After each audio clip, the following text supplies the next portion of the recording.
singing. Yes. At this time, we're going to do a panel discussion as mentioned earlier. For those of you that are here for the first time, what we've been doing in this time slot from Monday to Friday has been called, what did we call this again? Thank you. Matters of Belonging. Yeah, little blank there for me. We've been doing what's been called Matters of Belonging. So we've been doing mental health and spiritual well-being. We've had Dr. Carol Anderson come. They're all going to introduce themselves here in a minute. And we've just been spending time learning more about mental health and where and how God and church play a function in all of that for overall best well-being. And so as the panel sets up here, if you can think of a question that you might want to ask, go ahead and think of that question and set it in your heart and mind. I'm going to give a maximum of 2 minutes to anybody. Hopefully you can keep it to 30 seconds or a minute in your question.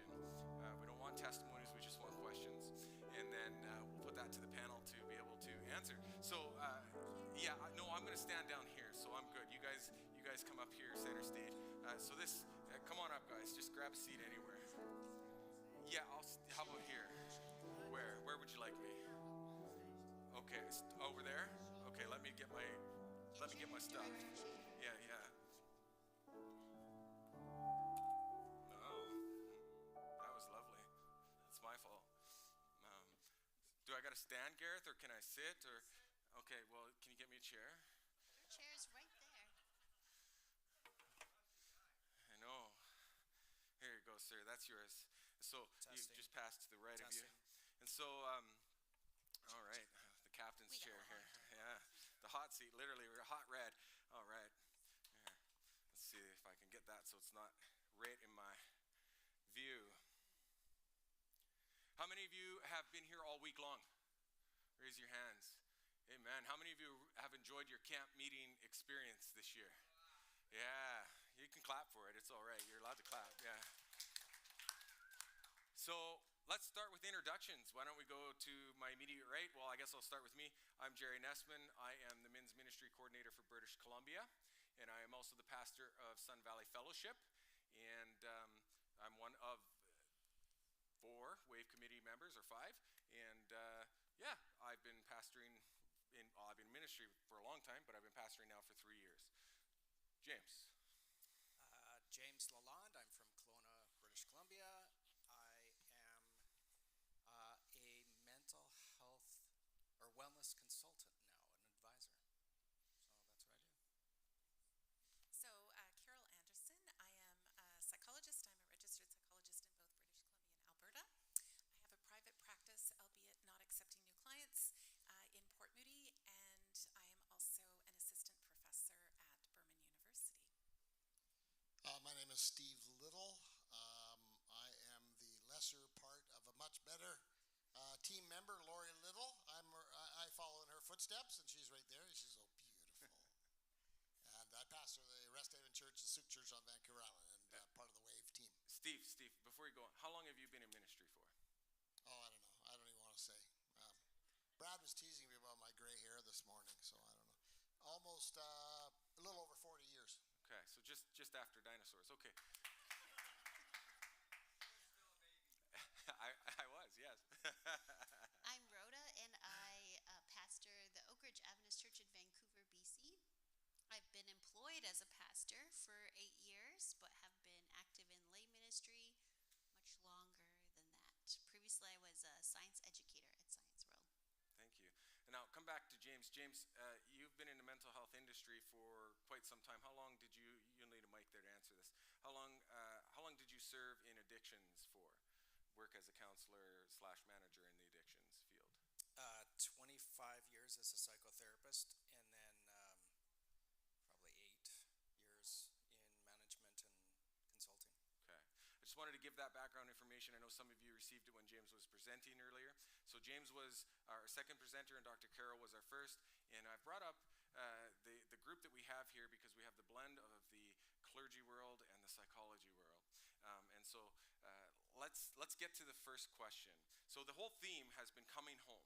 What does that look like, right? That's the entire theme for camp meeting. And so what does that look like? How does that feel for certain people? Of course, we're trying to say, where are the people that left? Let's bring them back. we as a Wave 10 have been really intentional about looking at kind of church hurt, what that looks like, mental health, all those dynamics. And so my first question for the panel is, what intentional role does the SDA Church play in helping people with addictions? And just popcorn style, whoever feels ready to answer first here. No pressure. The only intentional thing I've seen is a little brochure that takes steps to Christ and compares it to the 12-step approach. So that to me was intentional because it was published by, I think, Recovery or Addictions Ministry. But other than that, I have not seen much intentionality. Steve, how about you? Yeah, our local church, Jerry, in Rest Haven, we sponsor an AA group. Okay. And they've been meeting there, for, I don't know, quite a few years. But it was one of our church members who was an alcoholic or struggling with addictions who reached out to that community and said, look, we've got a church facility. And so they've started a chapter in our church. So that's very intentional. Praise God. I was at our pastors' meetings. We met with Falkenberg Sr., who's a Yes. conference president, and I was really impressed that one of their KPI for his conference was to see 40% of his churches do exactly that. So that's going to be their 2-year goal, is to transition.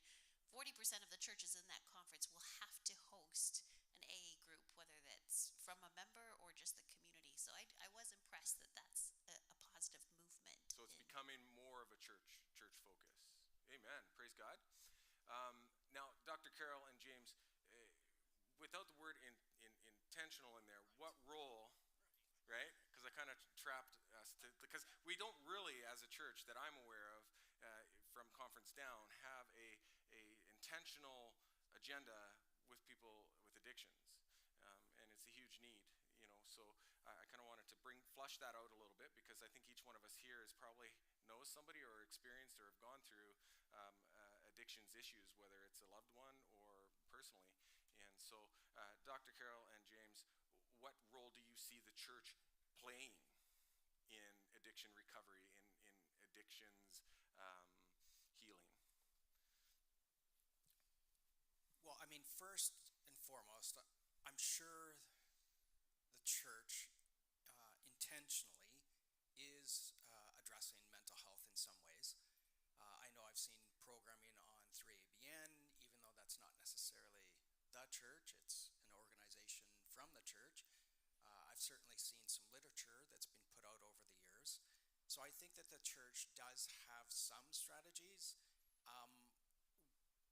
What we're probably seeing more is each individual church is taking on different roles and either sponsoring 12-step groups or having individual counseling available through the church, or the pastor has decided to take on a series and address the stigma of mental health and how to get help. So I think you'll see it more and more. But your question is, what could we? Well, what role does, because you both brought it out in your presentations, right? We talked about community is where I'm going with this. And so I guess I'm asking, what role does it play inadvertently, even without the intentionality of a plan? What role does it play in people's lives to stave off addiction or mental health with anxiety and depression, or to heal, or so? Yeah, in that regard, I think you answered fine, James. So the church, unfortunately, cannot solve all problems, right? And the True. world is full of them. Yes. And so we have high expectations of the church, and we often can't reach those. But at the same time, there is no other place, perhaps other than maybe AA groups, where you can show up and be welcomed.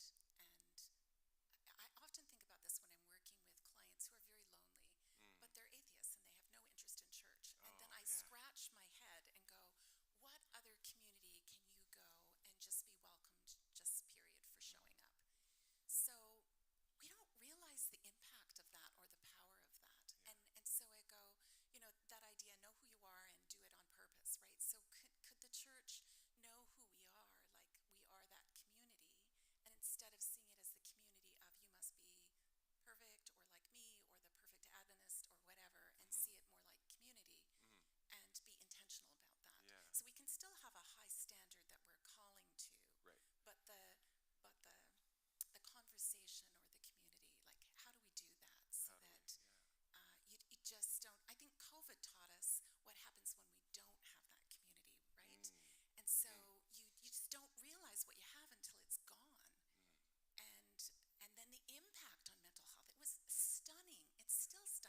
each one of us here, I'll add my little plug. Each one of us here would say that as Adventists, as Christians, we're called to be like Jesus, right?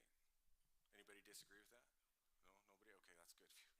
Um, we're all called to be like Jesus. So when I personally look at Jesus' ministry, the thing that stands out the most to me, individually, but also pastorally, to try and model after him is healing. I mean, Jesus was a healer, not just physically, but emotionally. You know, he took a bunch of ragtag group of people with all sorts of different adversities and put them all together. You know, a tax collector and the fisherman. You know, and they're at odds, and yet he puts them all together, and he kind of heals this group to be a unified group. You know, and so for me, I see our church's role for addictions and mental health and just the plague of sin as being healing to people. Good answer, Doctor. You know, yeah, yeah. So, any other questions out there on this? Paul, thank you for your plug. You got a question? Yes. Paul's better half. Go ahead.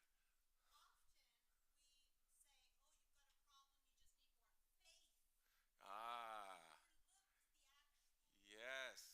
So this was a question near the end of my questions. No, it's great. It's great. We'll go right there because that's what this is about. Somebody came to me yesterday and brought that up and said, they've had pastoral advice, usually, people, high-ranking conference people, or well sought out after and looking, even our what I like to call the Adventist Hollywood individuals, give advice like all you need is these 5 Bible verses, or all you need to do is pray more. What's your guys' thoughts on that? Jerry, if I'm just share a little story. Sure. When Lori and I were pastoring in Saskatoon, there was a radio host, talk show host, very, very well known in Manitoba, Saskatchewan. Can you remember his name, Lori? I can't think of it. John Gormley, a Gormley show. Anyway, Lori became a Gormleyite. She registered with them, and if you register, you might put your name in a bucket.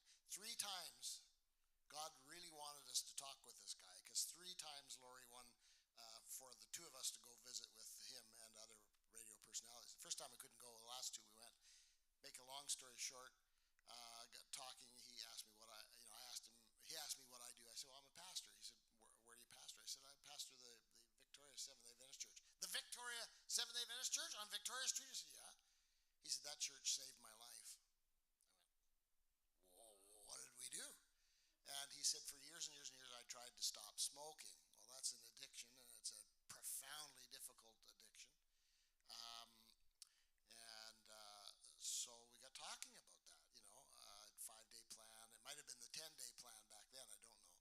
But anyway, so then I said, well, that's great. You kicked the habit. He said, yeah, everything else I tried didn't work, but the 5-day plan did it. I said, so let me ask you. I said, because it's a part of our church organization, and at the heart of the church is, of course, faith in Christ. Oh, he said, oh, no. He said, I don't want nothing to do with religion. But he said, I'm a spiritual guy. He said, you're spiritual, but you don't want anything to do with religion. Want nothing to do with religion. And I don't know about you guys, but I've heard that statement over and over and over and over the years. I'm spiritual, but I don't want anything to do with religion. I think as a church, we have somehow failed to bridge that gap, to be able to minister to people's physical issues, their addictions. And we've got Nedley. For 5 years or so, Lori, twice a year in Vernon, we had a church member very dedicated to doing our depression recovery seminar. We've done a lot of stuff over the years, but trying to transition people from that to becoming a part of organized religion, there's a huge gap. And I think that's a mental health issue, because ultimately, as a pastor, I would say the true healer is Jesus. Mm-hmm. And without that, I don't know what we've really done for people in their lives. So it's a frustrating and challenging issue. Yeah, Rhoda, your head was doing this when I brought that up. Tell us your thoughts. Well, because I come from a background in science education, the brain is an organ. And if we have any other organ failure, heart failure, liver failure, we don't hesitate to ensure somebody is seeking medical attention for that, professional, expert medical attention. But somehow when it comes to spiritual organ and doesn't have any physicality and think and default to that. Um, so yeah, I have seen and heard very sad stories of people who probably um, spiraled downward because they were only offered a faith solution and not partnered with other broader expertise and supports. But I do want to say a plug for the MindFit program that Voice of yes. Prophecy produced, because our church hosted those seminars, and I was a little hesitant buying into it before I could preview it. But I think they really were honest and balanced at sort of owning the fact that the church has done some harm with that approach. And they really, I think, married there is a spiritual component to our total well-being, but there is also medical, scientific solutions that should be combined. And that, having that seminar, there was a lot of people who invited friends who were not, had never attended or been part of our church, and they said, I wish this would be done in my church. Can you come and talk to my pastor and convince them that this, issue, whether it's a spouse's depression or whatever, narcissism, could not just be prayed away. And so that was a great opener. So that's something I wanted to recommend to people. Thank you. Yeah, I want to add a caveat as we look at the weaknesses of anything, even our church, doesn't mean that it's no good. Same with mental health. When we look at our mental health, mental health is not just the bad. Mental health is the good. Typically, if we say the word mental health, we think crisis. Somebody's, but mental health is like a fuel tank. You have it full, you have it half, you have it empty, right? All of it matters, depending on how far you're going and where you are between gas stations, right? So it's the same with church and mental health. When we look at the flaws or the shortcomings, it's not an opportunity to bash. It's an opportunity to learn to do better as a group, right? So Dr. Carol and James, I want to ask you guys, and whoever wants to go first, doesn't matter. I want to ask you guys, what role in the therapeutic model does spirituality play? Oh, that's a good question, because, of course, I am a very devout Christian, but I work in a secular world. Some of my clients might be faith-based in some ways. There are times that I wish I could integrate it more, but often I just don't really care that much. Maybe that's not good on my part, I don't know. Because I think that there are principles and rules in the universe that are God-given, and that when you use them, they work. And when you step outside of them, they don't work. And so much about the therapeutic process is about just using the tools the rules that God made us, and we don't have to label those. We don't have to call those anything. If you get your broken arm fixed by a doctor who's a Christian or not, at the end of the day, you need a cast, right? Yeah. Because there's the rules that work. I think it helps when you have somebody who can share that, but you also have to be really careful, because we don't talk about this very much, but there is such a thing as spiritual abuse. And Yes. so as soon as you start to bring in a component of spirituality, you don't know what other things you are tapping into. So a therapist often is quite neutral, even though I do often share my thoughts and feelings with my clients, but we are, because it creates a space in which you can really talk about anything. James? Yeah, even going back to your previous question, I think that if you go to a doctor, they're going to give medical advice. If you go to a pastor, they're going to give spiritual advice. If you go to a psychologist, they're going to give psychological advice. I think we need to be careful, and whenever someone is seeking help, that we need to take a much more balanced approach to looking something, which is why I always chose to teach out of the wellness wheel, which is a biopsychosocial approach. So you've got mental, emotional, spiritual, physical, social, and financial, intellectual. And so when someone does come forward with an issue, it's very easy to get stuck and go in one direction and just answer it in that way. But you're ignoring so many other parts of their life that could be essential for a very balanced, healthy life. Ellen White talked very clearly in The Ministry of Healing, Mind, Character, Personality, and some of her other books about all these different areas is that God created in us, and that we have to take a very balanced approach to seeking health and wellness. Pastor Steve. A question for the three of guests, but it seems to me that in my years of ministry, the church has evolved. There was a time, and it's still true today. If somebody has cancer or heart disease, we'll all gather around and pray. But there was a time in my life when I was a pastor struggling. I needed some psychological help, but I wouldn't tell even my wife because I knew, though nobody ever said anything, Rhoda, I knew that it was taboo. It was absolutely unacceptable to have mental health issues. It was like that's not acceptable, and especially as a pastor. Yeah, it should be immune, and so I think we're sort of coming out of that. And I have a question because I've wrestled with this too. I've gone to see counselors now on 3 separate occasions, just to deal with stress. The last time I saw a counselor, I had about 3 sessions, and I had a weird moment. At the end of the session, after my for about 45 minutes or an hour, she said, "Well, how do you feel?" And I said to her, "It feels like I've been to church." And I thought, well, wait a minute. I don't talk like that in church. I would never bare my guts like that in church. But somehow it felt like church. And to this day, I'm not really quite sure how to put that together. What would you guys think? Oh, that's fantastic.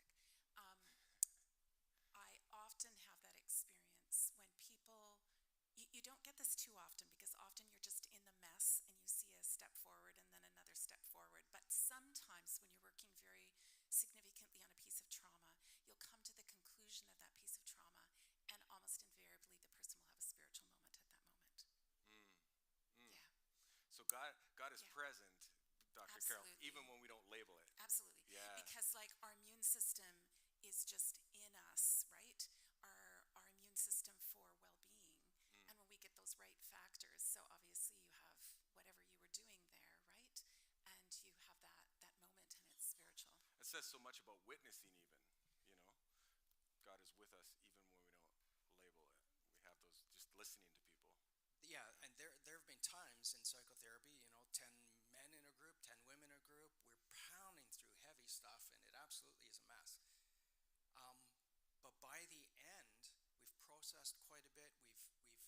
We've come to some conclusions, and we just sit there in complete awe and love. And there's absolute silence in the room. People are just looking around at each other and crying and smiling. And I try to label those moments as we've moved into the realm of spiritual here. And I don't know what your specific beliefs are, but this is a very spiritual moment of we're stripped down to our essence, which is love for each other.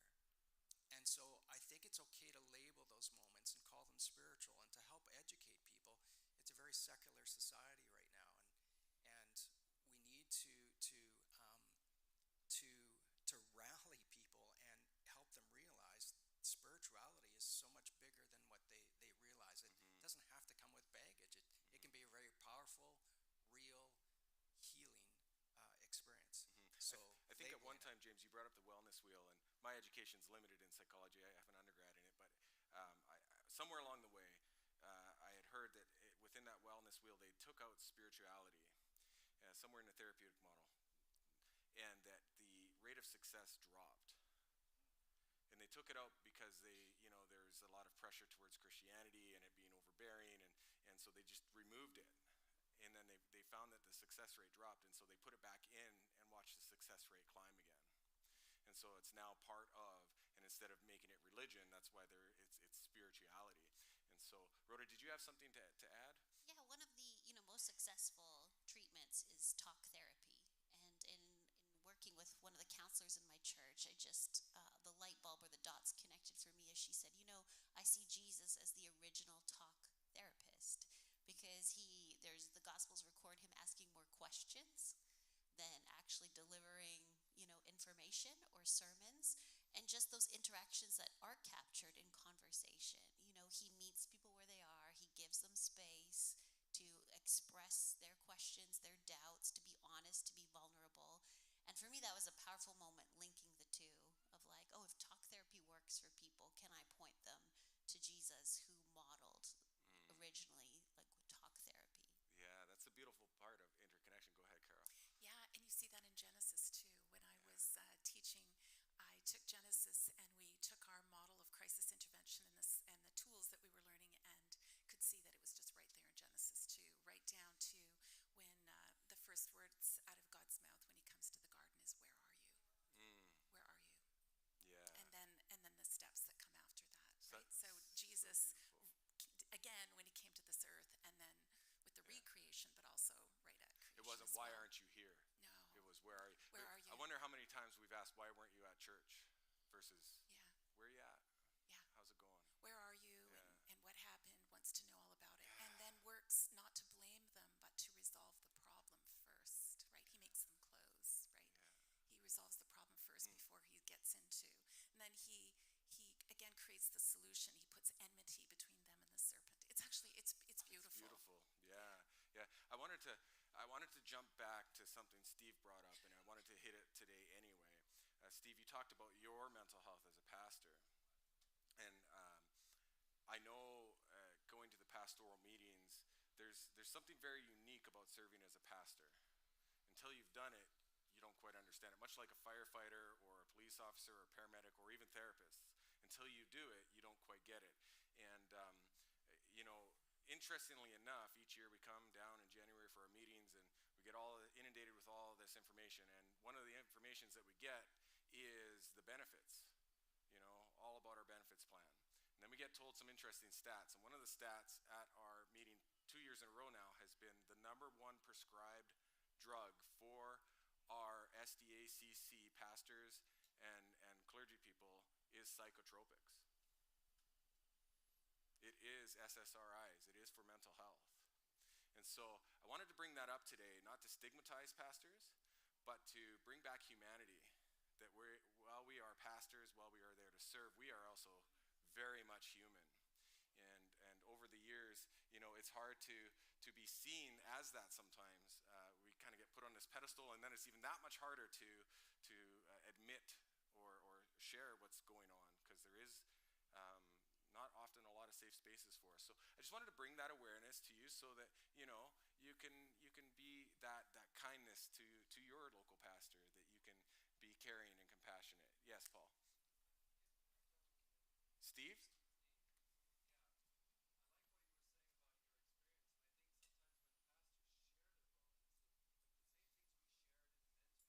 Mm.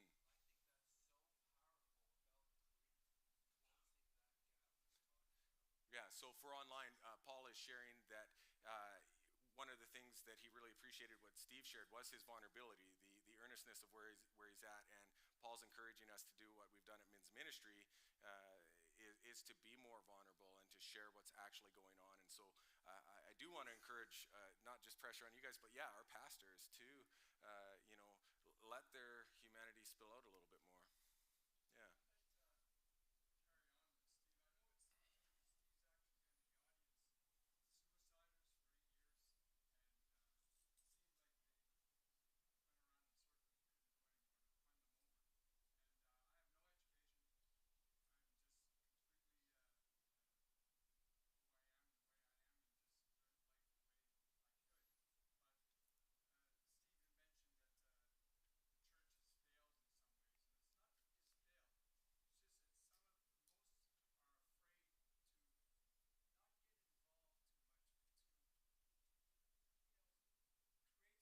Mm.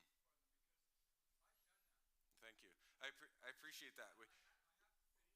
Sure, but as long as you're talking, nobody can hear online. So let me summarize a little bit of what you're saying. So what I heard you say is that what Steve had shared, that the church has failed a little bit, but it's not that. There's something about taking initiative, which you're about to share what you did. Keep it short, please.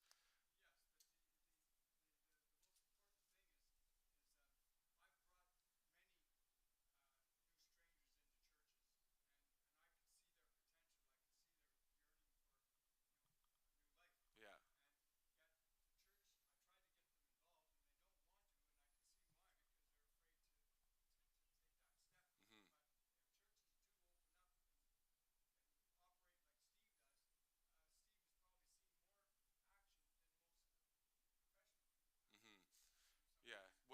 create the safe space and we provide opportunity, people will come around to better well-being. So I want to move on. I want to ask our two clinicians.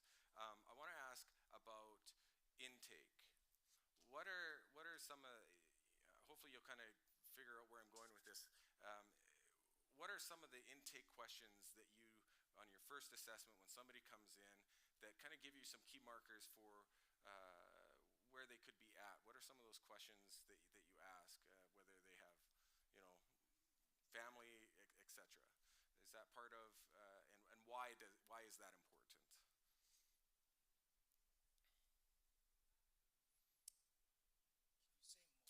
Can I say more? I'm trying to get you guys to answer it, but Carol looks like she knows. There's a few directions you could go with that. Yeah. So this might be interesting because you've worked in different settings than myself. So myself in private practice, where I'm part of a clinic, but I practice independently. So people are right into a therapeutic relationship with me right from the beginning. And so because of that, I consider that a privilege. I move right into the relationship. So I'm not having to fill out a form. I do have them fill out a little bit of paperwork before they come in, but once that paperwork is done, they sit down. My paperwork is gone, right? Okay.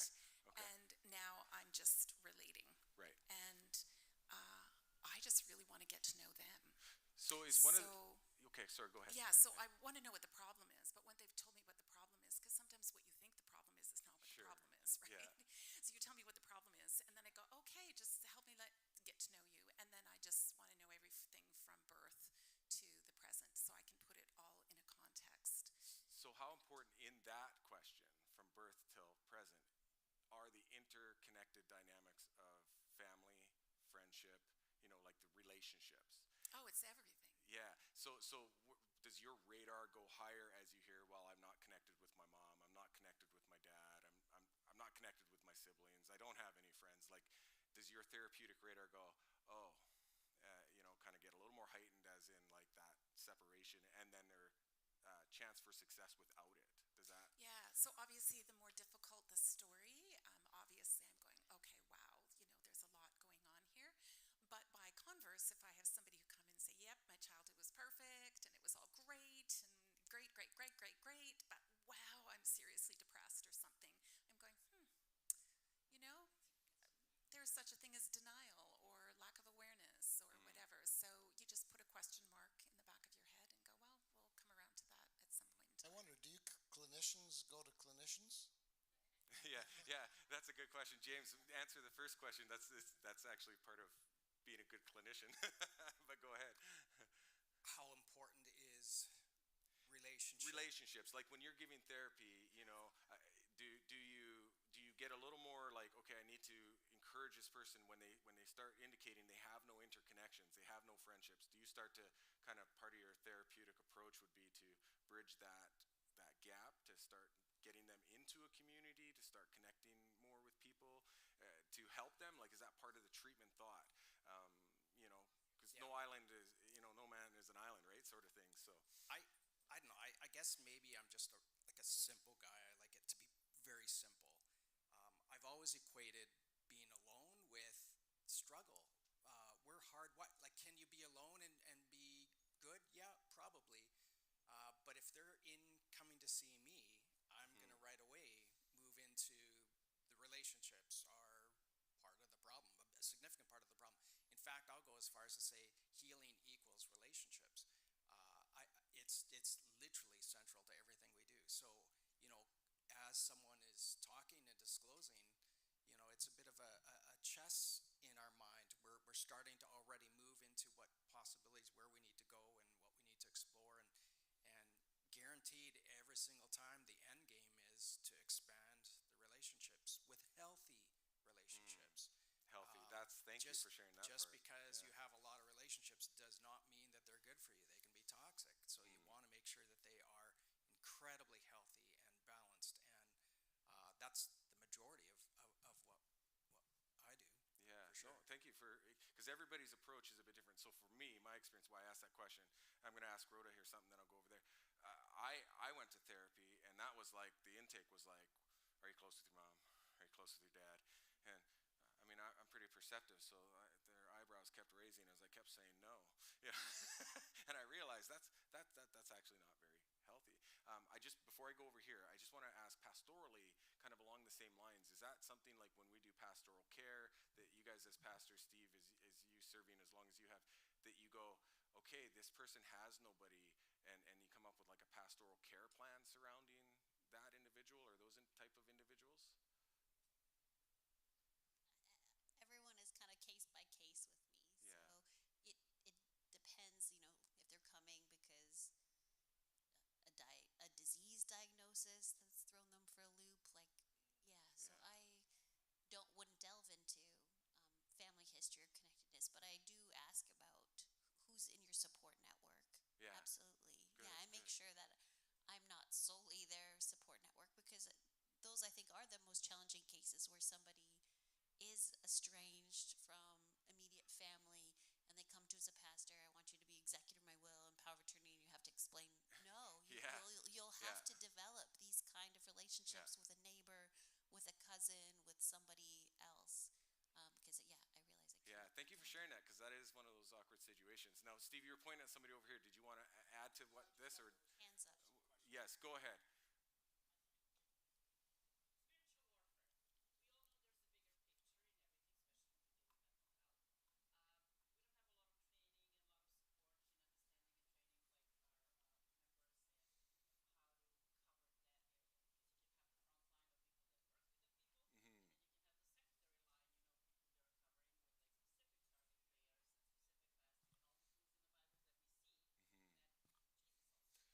So your question was spiritual warfare. What is it that we do to cover that topic with individuals, frontline and as pastors? Like what tools could we give to acknowledge it and help people with it? And could we do some training? Yes, yes. Yeah. So could we do or do we do training and equipping? I'm going to throw that over to the pastors. Steve, you've been around a long time. What have you seen in that area? Well, we do get. I've had training in counseling, but the first thing I usually tell people is, look, I'm not a professional counselor, and I've had situations where I go, look, this is way over my head, and you've got to you've got to go see a professional psychologist or psychotherapist or a family counselor, because it's just way over my head. Sure, So sure. I don't know about you, Rhoda, but I think specifically she's asking, the individuals that are coming and they're feeling spiritual warfare in terms of like, of course, because we're Christian, that the devil is really working hard against them or attacking them, or they're constantly having, that type of battle. I mean, we read about the demoniac in the Bible. We read about, right? So I think that is more specifically her question. Yeah, I think the Bible gives us evidence of sometimes Jesus dealing with demon possession, and sometimes it's seizures and afflictions, Mm-hmm. and that I think does take spiritual discernment, Mm-hmm. and for that it's the wisdom of many counselors. So when I'm faced with somebody who says, "I think I'm possessed or have a demonic force over me," I'm going to pray with them, but I'm also going to call people on my team who are professional counselors to help pray over this person and discern really in what way Mm-hmm. it's manifesting. But I don't know how the counselors feel, but I think it's such a blurry line because I think the enemy is trying to attack and destroy us through cancer, through addiction, Mm-hmm. through the way that this brokenness and destruction manifests itself. It's could all be seen as under the great controversy lens as we're all under attack. Mm-hmm. He's trying seeking to destroy and pull the rug out from under our feet in all these ways. So I think in all those ways prayer is going to be effective Yes, to some yes. extent in bringing peace over the person, in interceding for extra comfort, measure of comfort from the Holy Spirit, regardless of how this attack is manifesting. Do you guys think anointing plays a role in that? I'm not sure if this helps or not, but there's as a pastor, there's different approaches I've taken. But I remember counseling one person one time, and I just said, "You need to get out of this house and go for a walk every single day person recovered. Mm-hmm. They needed to walk because they were so bound up, and I don't know how you guys do, but I didn't know what else to do. But I just felt like this person's got to get out of this house and breathe some air and get some sunlight. And I mean, when I say they recovered, I eventually moved on, but it seemed to really help. They listened and they improved. That's a better word. It just so the physical side of this is important too. Sure. I'll shout out to Phil Brewer in Silver Hills if any of you need a great place to go. Silver Hills. So just a plug. I'll address your question from my pastoral experience. First of all, you need to know your Bible. The devil has no power over you in the name of Jesus Christ, period. And anything outside of that is deception, right? And so the more you buy into deception, the more power you give to the deceiver. So if you stand in that promise and you stand in that claim and you focus on the power God has over your life, the less power the devil has, period, right? Where your mind is, there your heart will be also. So I just wanted to add that 50 cents worth. I'll add just another piece. I think when we don't understand something, we tend to spiritualize it. So on the one hand, like you say, Rhoda, everything is spiritual. Yes, right? yes. Like we're in a great controversy, right? Evil is real. At the same time, from a psychological perspective, if you don't understand how the brain works, you can see the devil where there isn't a devil. Like it's brokenness, definitely.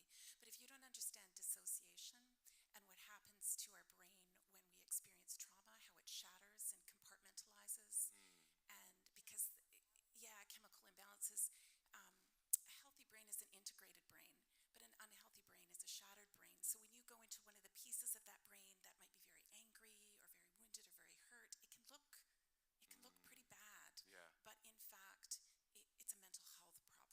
Yes. So it's hard to discern. It is, isn't it? Yeah. Thank you for sharing that. I appreciate that. Go ahead, James, and then we'll come to Steve. And one of the things that I address with Christians that come in, because it's pretty difficult to address it with the general public, but when a Christian comes in, I also talk about, well, there's spiritual possession in the Bible, and there's lots of cases of that. But I believe that there's also a lot of spiritual oppression. And I don't think people understand that in the church. Job was spiritually oppressed. He was being attacked. And many times when people come in for counseling, you hear their story, you get into the nuances in every part of their, wow, you're being spiritually oppressed right now. We need to hit our knees more than anything and pray that this oppression be lifted. And how did it come to even begin? And who are you connected with? And who can be praying for you and with you and build an army around you? So I think one of the things I explore with Christians is spiritual oppression. Could I just please talk to all Adventists who are here and out there who may hear this? We have for so long put the emphasis on health, natural healing. I have countless times where I connect with people and they will not trust their MD or their psychologist, psychotherapist, because I think it's psychotherapy that recommend drug therapy, right? Because it's worldly, it's ungodly, you don't trust it. And so you see them struggling, never getting anywhere because they refuse to listen to their professional physicians who are committed to care. And so as a pastor, I say, look, you need to go talk to your doctor. Don't trust doctors. Oh my, there's a problem. That vein of thought in Adventism is highly destructive. Now, of course, we all want to be cautious and wise, but sometimes people are just chemically, they're out of balance, and they need to utilize modern medication to help them in their recovery. And as a pastor, I want to say it because these guys could say it, but I think it's important that pastors say that please, let's not cut off that whole side of the medical art, the healing arts, because we would never touch that. It's only natural remedies. All medications come from nature. Yeah. It's just a refinement of what we have in what God gave us in nature. So, anyway. Steve, you bring us to a good point that I really wanted to make sure we covered. We talked about this when we met, actually.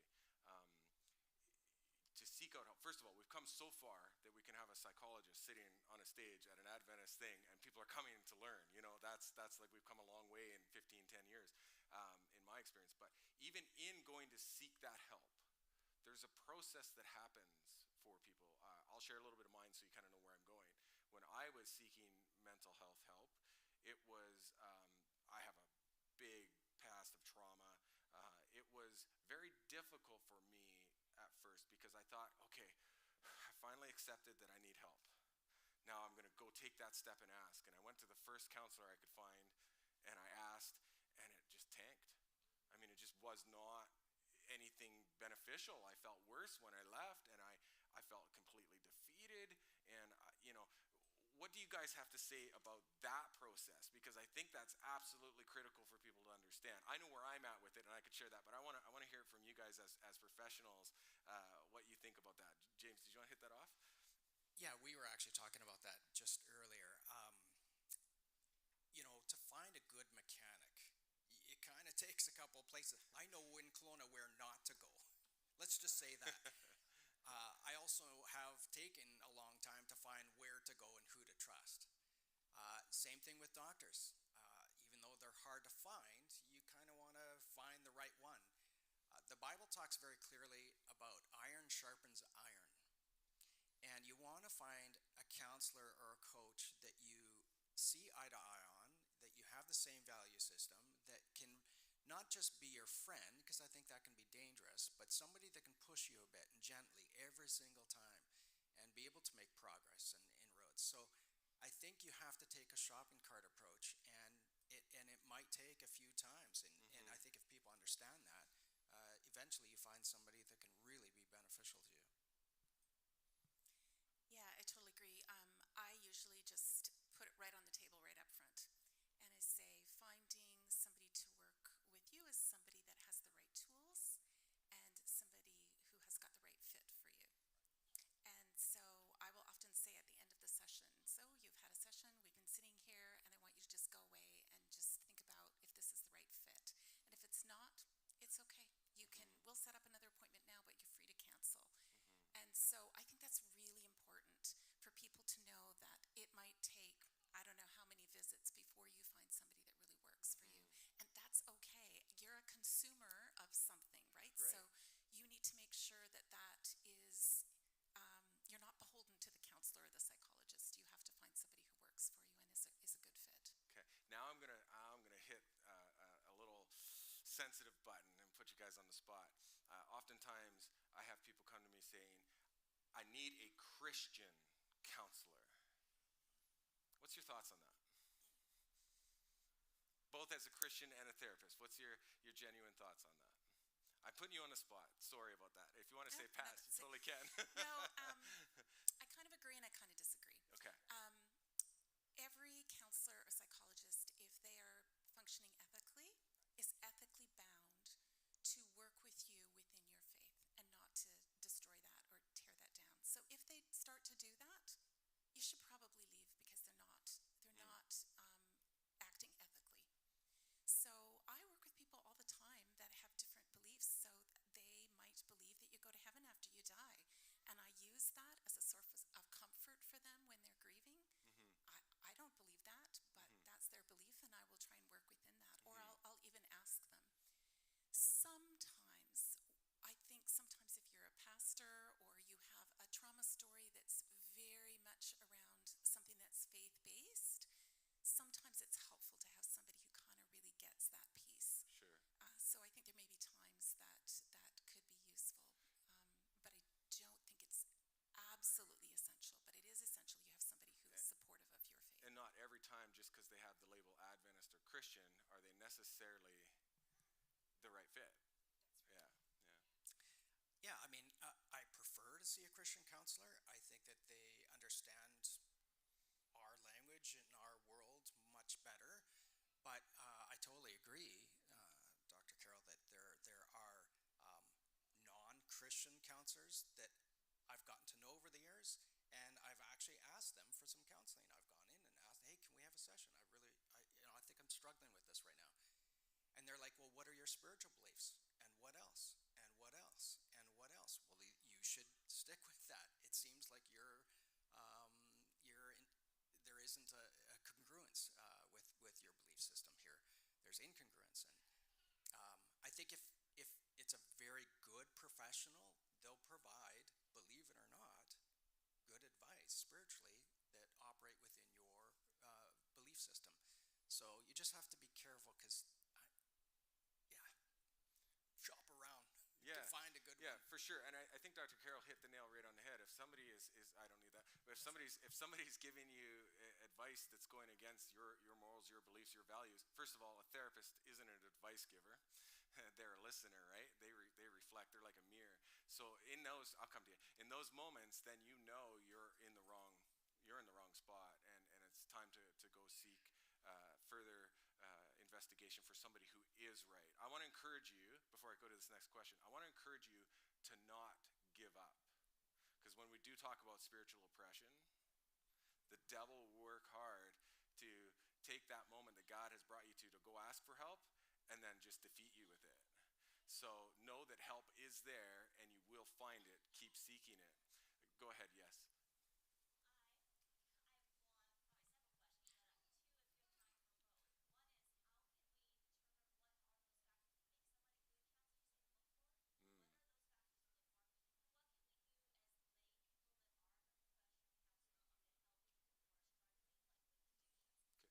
So, yeah. So let's go first question. First question was for those online was, what are some key markers to look for a good therapist? So that's the first question. And the second question was, what can we do as lay people to help those who are wrestling with mental health? Well, why don't we hit off the first question, popcorn style, whoever's ready to kind of hit that one first.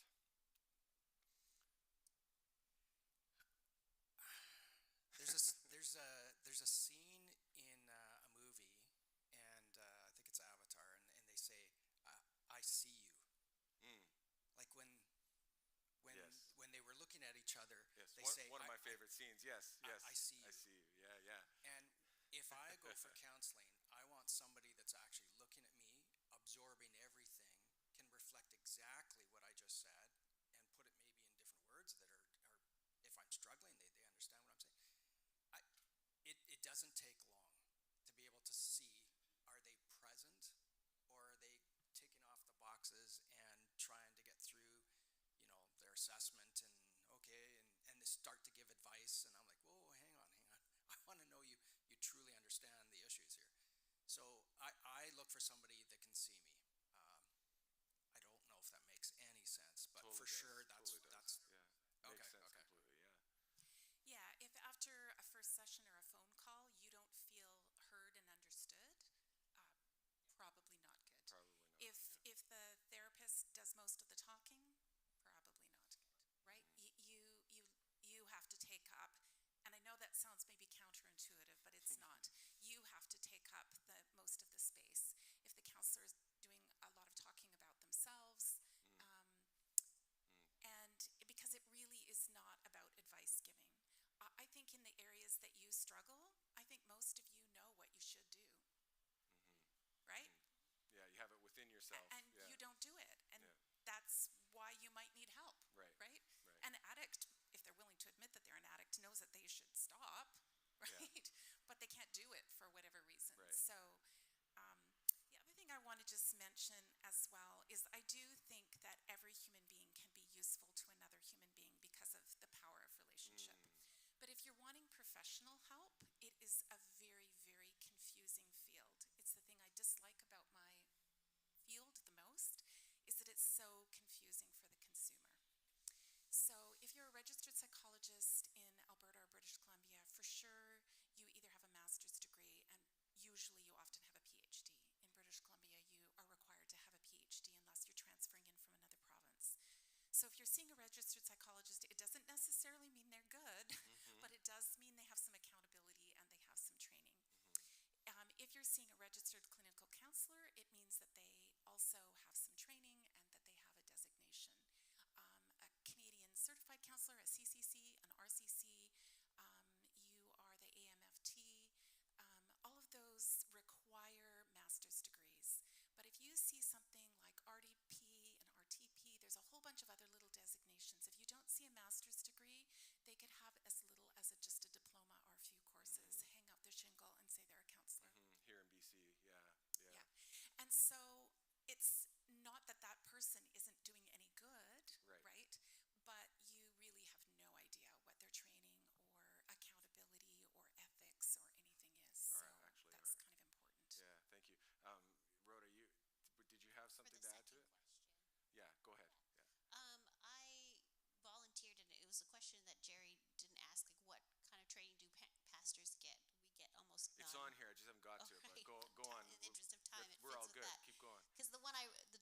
thought that I used the most, which is available to anyone, was through the Vancouver Crisis Center. So they offer a Safe Talk program, which is like a weekend training on how to really hold space, to suspend judgment, all the basic principles to be a good listener and meet someone where they are. But then I volunteered for the Crisis Center, so that was extensive training. That was hours upon hours, and then supervised, and then a year of commitment taking crisis calls. And fall back on that training and those notes far more than any of the theological seminary or even like family systems class that I took. So I recommend looking at your local crisis center and see if they offer training. I know the Vancouver Crisis Center offers Safe Talk online as well. Did you want to add? Just coming back to your question, what can we do as lay people? Jesus was a great listener. I see you. Very profound what he just said. Instead of casting judgment on your brother or sister in the church, just listen to them and reflect back what you're hearing. Say, it sounds to me like what you're saying. It's such an important phrase. Just rephrase, restraight. That's about as far as I've been trained in counseling. But everybody can do that. Just listen and be a warm heart and don't judge people. Let them tell their story. And anyway. Yeah, I was just going to add to that exact thought before you said it. We're called to be like Jesus, not be Jesus. So know your limitations, right? Don't make yourself a therapist, or I see this often in unhealthy family dynamics where the son is the therapist to the dad, but the son is an electrician, or you see these types of things. And so know your limits and refer people, be willing to listen, but then be encouraging and say, hey, it might be time that you see somebody about this. And it's always good to, if you know of anybody, but to offer, do some little homework for them and offer them some people to contact. I think that's really, really important. I don't know. This may be just there's a handout. Yeah, there's a few, so we're gonna go to those. But yes. So I'm gonna take this question, and then thank you for reminding me on that. And then we had one that was written in that we want to get to as well. And so here's what I'm gonna do. We're gonna keep going with questions. But those of you that have to leave for lunch, go. Because we're just going to keep going because the need's here, okay? So we're probably going to run over time today. Don't feel held hostage. If you need to go eat, go eat. Because I think it's important that we answer as many questions as we can. So we're probably going to be a little bit over in time. So let's go ahead. Your hand is up and you're eager. Yes, what's your question? Yeah.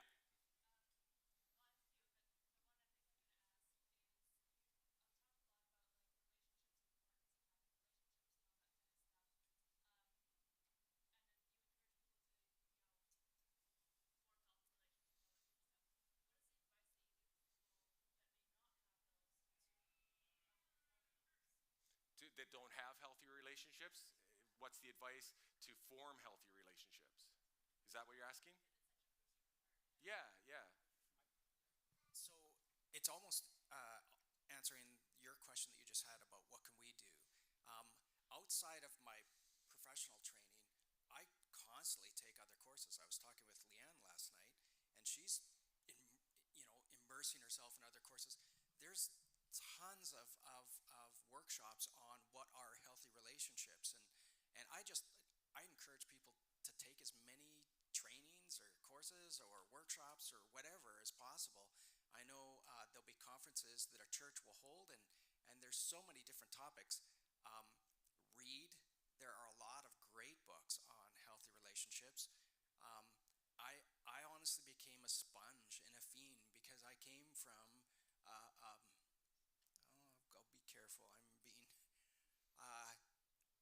around a lot of unhealthy relationships in the very beginning. And so running as fast as possible away from that and finding courses like crazy that I could take even outside of our master's training. What else is there to learn? And eventually, like it just clicks. You get different pieces of the puzzle from every book you read, every course you take, every counseling session you go to, and eventually you're like, that's what a healthy relationship is. I can totally see now around me and identify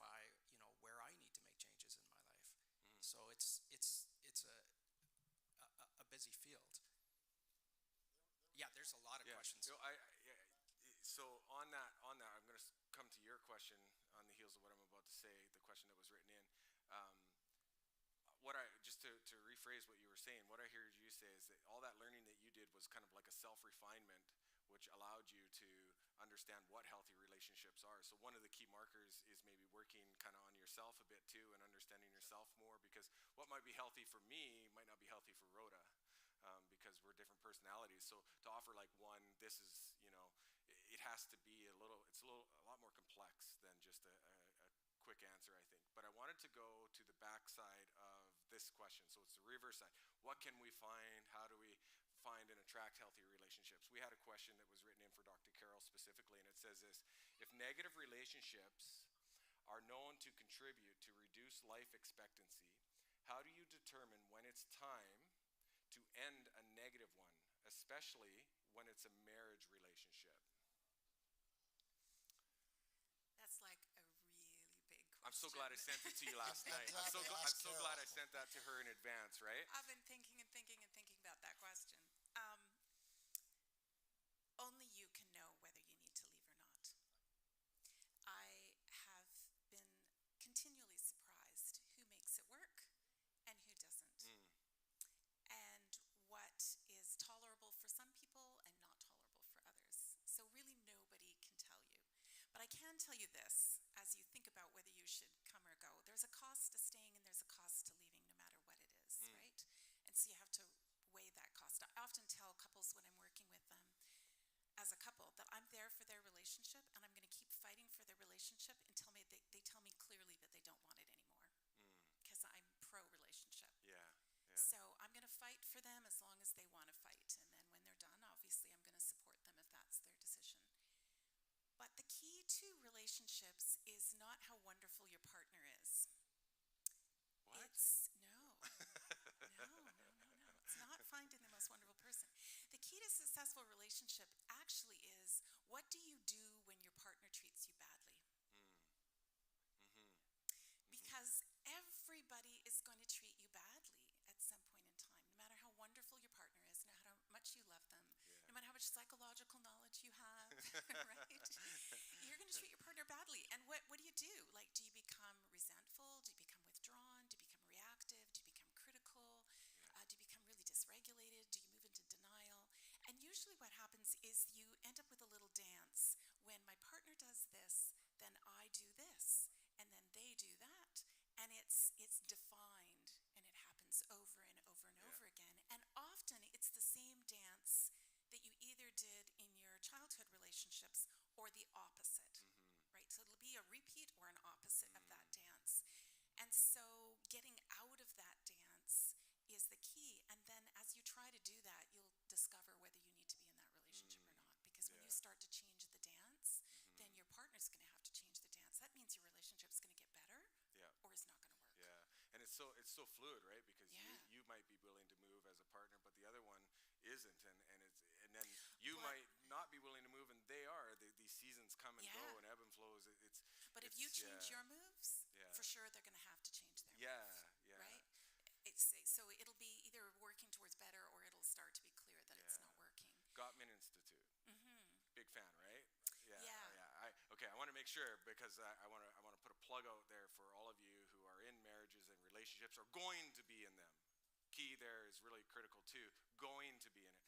Look up the Gottman Institute online. There is so many free resources by them, and they are by far the leading researchers in what makes or breaks marriages. Who is this again? There's Gottman. John Gottman. John Gottman. John Gottman has done an incredible amount of research. He hooked couples up to all kinds of machinery, and he could predict, I think it was 90 or 95% accuracy, who was going to divorce within and who's going to not. 15 minutes. Within of 15 minutes. them. That's a stunning psychological stuff is so loosey-goosey, etc. So to be able to do that is pretty incredible. However, I have to add something to that. Yes, please. Incredible researcher, tons of information. But from a therapeutic point of view, I would go for the work of Sue Johnson. Sue Johnson, yes. Sue Johnson is attachment-based and relationship-based. Could we say that name again? Sue Johnson. Sue Johnson. Johnson. Unfortunately, she just passed away recently, but she wrote a book called Hold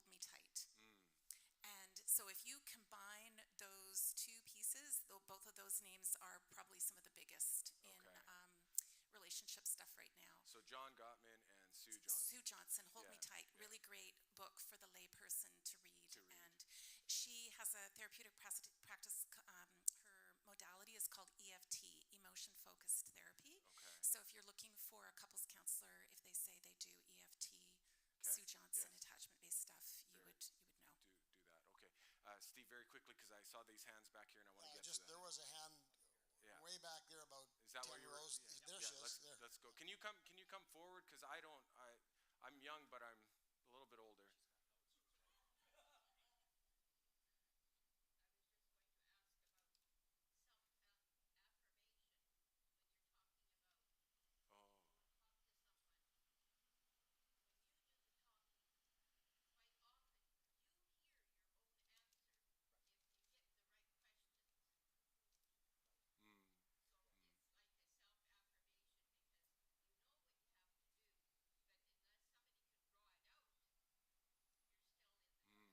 So affirming what the individual already knows. You're using the word self-affirmation.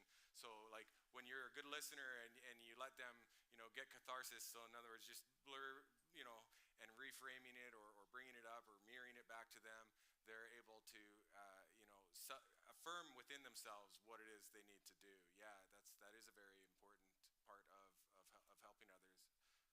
Go ahead, Rhonda, and then over here. Okay, it was on topic a couple conversations ago, but my question, I just want to bring it back to the idea of access, because we've gone to talking about what we can do and what we can learn and how we can educate ourselves to do better. But I teach in a high school, and there's information all over for kids.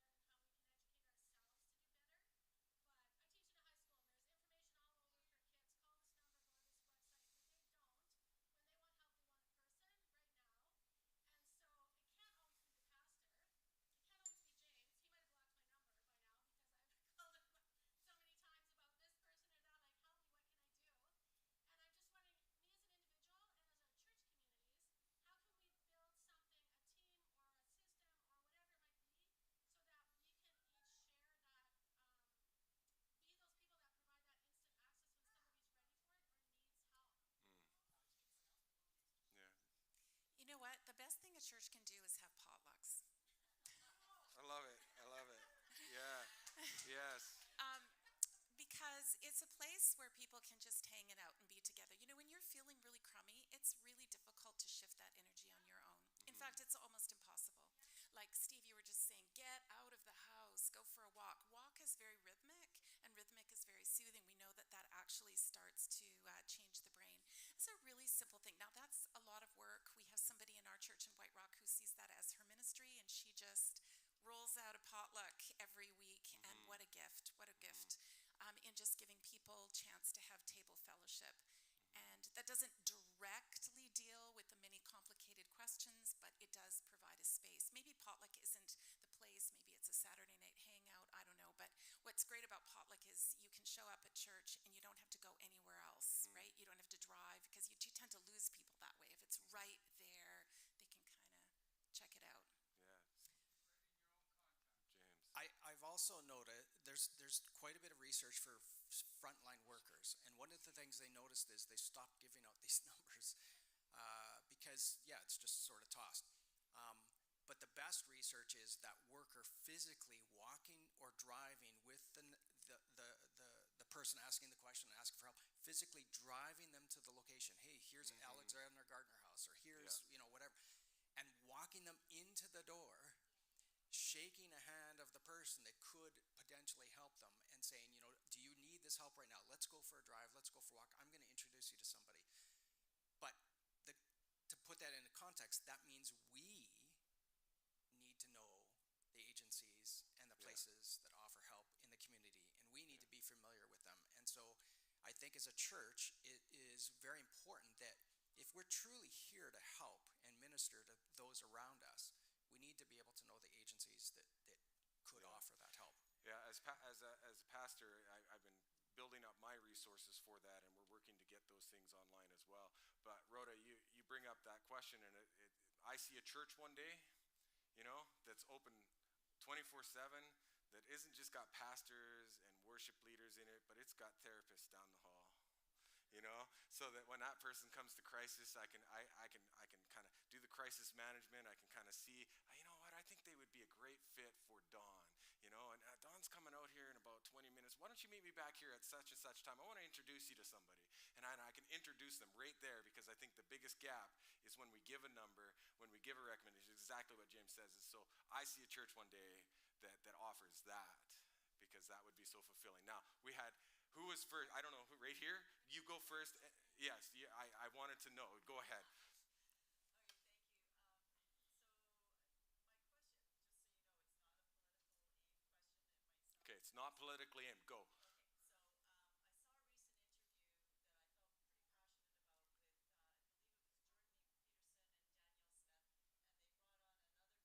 passionate about with, I believe it was Jordan Peterson and Daniel Smith, and they brought on another guy, I can't remember his name, but he's head of a program called ARC Okay. out of Alberta, and now it's branched off into a few other provinces, but they tried to bring it to BC, but David Eby said no. Are those things regulated that you can't have? Apparently, it's a phenomenal program going for 32 years, and like your stuff, James, that you talked about with Gabor Mate, and like some unique programs like this one, apparently 8 out of 10 that successfully get through the program. So, Yeah. have you guys, do you guys know about it, or do you know that it's controlled and they can't get into BC? So the question specifically is about the ARC program that was in Alberta and tried to come to BC, and Jordan Peterson is a promoter and Daniel Smith is or aren't, but anyway, it didn't get approved to come into BC. And what do you guys know about that? I have no clue. James, you're saying yes beside me, so I'm go going to for have it. an on-camera answer and an off-camera answer afterwards. So political answer, go. Political answer is, well, it'll still be a bold answer. I think the government needs to be careful that they don't get involved too much with what social services and agencies are offering. I think it can be a bit dangerous because sometimes they're getting consultants that are not necessarily giving good advice to the government. And so you want to be careful. I think they're trying. So I want to preface that. I think they're trying, but they need to be careful and let help come. Even the church has been in trouble. They've been closed down during COVID, and look at the mental health cost that came at. So, yeah, I really don't want to say more than that. I think I already did. That was good. That was a good answer. Remember, you're allowed to travel to other provinces for help too. So, in the world today, we can also do a lot of internet stuff. Yes, your question. Well, actually, I was just going to say I loved hearing about doing something practical for people, having a potluck, because Yes. I just feel like while we're waiting maybe for churches to Yeah, to get there. Yeah. it's something right now. Like when I went through a tough time, I equated it to those people who were like looky-loos. So a relationship isn't just asking people questions. Yeah. It's rolling up the sleeves and sharing, right? Yeah. It's those people who did that made all the difference in the world. So I guess I just wanted to Yeah. hear about So not just somebody who sits there and looks at it and asks questions, but yeah. oh, See you later. Yeah. I just told you I got blood emotion. Yeah, but the people that walk with you through it, right? And yeah. Often, Yeah. right. Often when I go to church, I actually don't even catch some sermons. I'll just be stopped at the door and have awesome noticed that, conversation. actually. You've I noticed that. noticed Thanks, that. Pastor. Yeah, I noticed that. Have awesome conversations with people. I think we need to be available all the time, whether it's in the middle of a Safeway, whether it's out in the street, whether we have potluck or have people over at our house.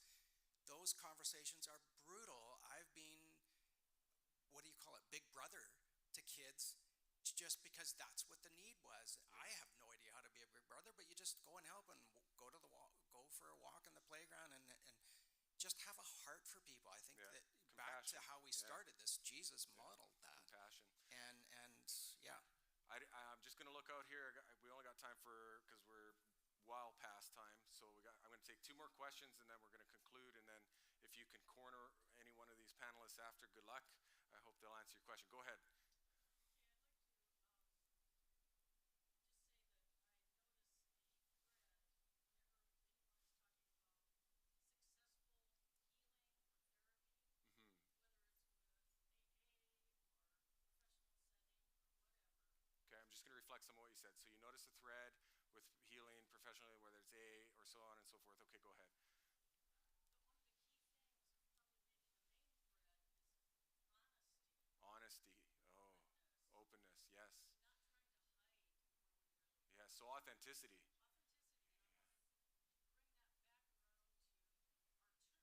Yes.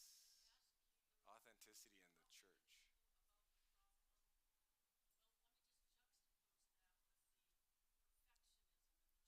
Yes. Yes. Right. So where does I just got to repeat the question for online. So before you start answering it, because they'll be lost. So where does authenticity play and how important it is for actual healing? We know that it does versus this idea of perfectionism and hiding within the church. How can we deal with that, Steve? Okay, so let me give you a personal Great testimony. question. Second counselor I went to see, she was a Roman Catholic. Somebody from my congregation said she's a phenomenal counselor. I was in the midst of some really difficult stuff, had 2 great sessions with her, but she was a Roman Catholic. And I'm unpacking all this crud that's in my personal, professional, pastoral life. And I felt so guilty after that second session, I never went back. Because I thought, she's a Roman Catholic and I'm an Adventist and I'm supposed to be leading her to truth, and I'm unpacking how horrible my experience has been in this particular area of my life. That's perfectionism, and that's not letting God bring healing to me because I'm so afraid that I got to protect my stupid church, forgive me. But it's not my job. It's not my job. That's God's job. So we need to find safe places to be completely vulnerable and honest. And if that other professional is a paid professional, they'll have to deal with the fact that I'm unpacking stuff. That's their role. And so I think you need to try to sweep that away and say, look, you know what? Honesty, because you started with that, is the foundational pillar of emotional, spiritual healing. Look at the woman at the well. Jesus drew out of her honesty. Yeah. You know, this is, the man you're with is not your 5th husband or whatever, I forget now exactly. It's honesty. Jesus drew people to become totally honest and vulnerable. And we've got a lot of problems in the church with that. Yes. We really do, because we think we've got to be perfect. We can't possibly admit that we have failures and that we're flawed. That somehow we've got to get beyond that if you're ever going to grow spiritually and heal emotionally. Can I share my experience with our church so far and its growth that way? Because I got leadership team members sitting here as well. Inside, outside.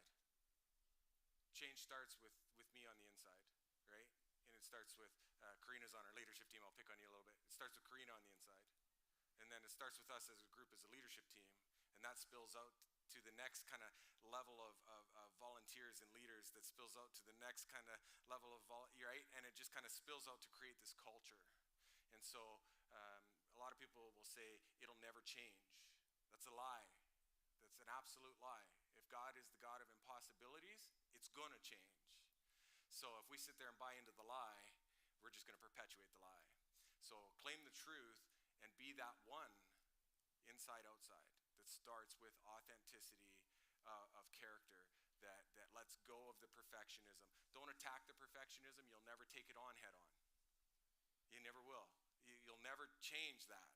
But God will, because he'll see that perfectionist, that person will see something different in the group of people that are acting and living in a way that's authentic. And God makes those changes, right? Even in marriage, the first piece of therapeutical advice that usually kind of comes out is stop trying to change your partner, right? The only thing you can do is focus on yourself. So I want to leave you with that. Yes, we got over here. These guys are all got their hands up. Lori.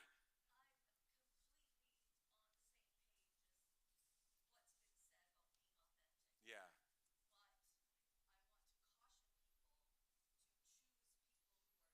Yes.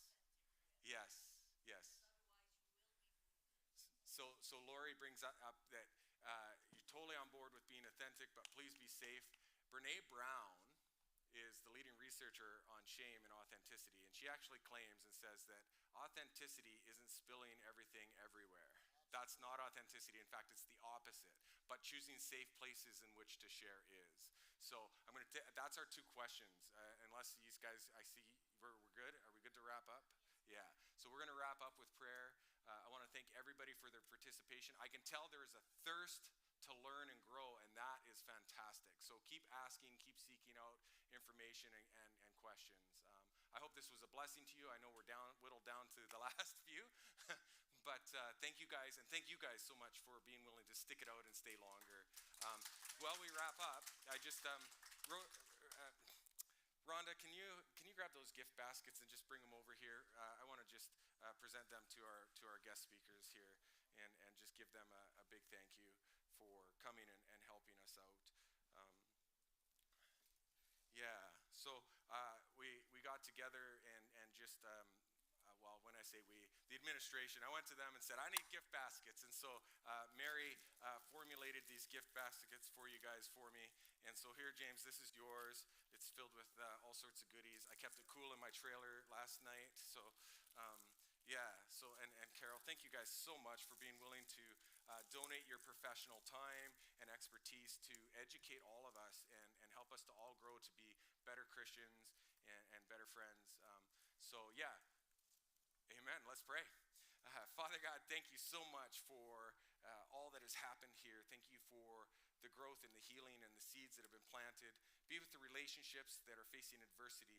Help each person to know who they come from and where they're going, and to claim that identity and to walk in peace in that identity no matter what adversities they're facing. Father God, go before the rest of camp meeting. Continue to bring a blessing upon everybody. Thank you, Lord, for bringing spiritual care and well-being and mental health together, working in unison. Amen. Thank you guys. Please give them a warm round of applause. Thank you so much. Thank you guys so much for choosing.